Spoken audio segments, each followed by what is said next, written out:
আসসালামু আলাইকুম রহমতুল্লাহ ওয়া কৃষ্ণচূড়া ঝরাপথে হাটবমরা একসাথে এই স্লোগানকে বাস্তব রূপ দিতে আমরা এখন আছি আন্দারপাড়া উচ্চ বিদ্যালয়। তো আলহামদুলিল্লাহ আমার সাথে আছে আন্দারপাড়া উচ্চ বিদ্যালয়ের সম্মানিত শিক্ষকবৃন্দ, আছে প্রধান শিক্ষক, সহকারী প্রধান শিক্ষক। তো আলহামদুলিল্লাহ আমরা ধন্যবাদ জানাই অস্ট্রেলিয়ান প্রবাসী আবু শরীফ কামরুজ্জামান ভাইকে।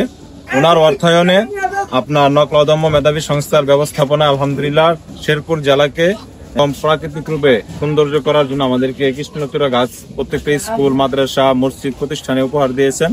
তো সেই সুবাদে এখন আপনাদের সামনে কিছু কথা বলবেন আমাদের আন্দারপাড়া উচ্চ বিদ্যালয়ের সম্মানিত প্রধান শিক্ষক আমাদের স্যার। গাছ আসলে আমাদের জীবন রক্ষা করে। গাছ যেটা ছাড়ে আমরা সেটা গ্রহণ করি। আসলে গাছ এক কথায় বলতে প্রকৃতির পরিবেশকে রক্ষা করে, প্রকৃতির বন্ধু। উচ্চ বিদ্যালয়ের বক্তব্যে ওনাকে অনেক অনেক ধন্যবাদ। আমাদের অত্যন্ত প্রিয়জন, আমাদের স্নেহভাজন জনাব জাকির নকলা অদম্য সংস্থার পক্ষ থেকে বৃক্ষরোপণের একটা মহতি উদ্যোগ হাতে নিয়েছে। আমি স্বাগত জানাই এই উদ্যোগটাকে। বৃক্ষ একটা আল্লাহর নিয়ামত, এটা ফুল দেয়, ফল দেয়, ছায়া দেয়। আসুন আমরা বেশি করে বৃক্ষরোপণ করি। আমরা জাকির এই মহতি উদ্যোগকে স্বাগত জানাই। আল্লাহ তাকে আরো বেশি বেশি এই কাজগুলো করার তৌফিক এনায়েত করুন, আমিন। আরো ধন্যবাদ জানাই জনাব শরীফ কামরুজ্জামানকে, ধন্যবাদ জানাই তার এই মহতি উদ্যোগের জন্য।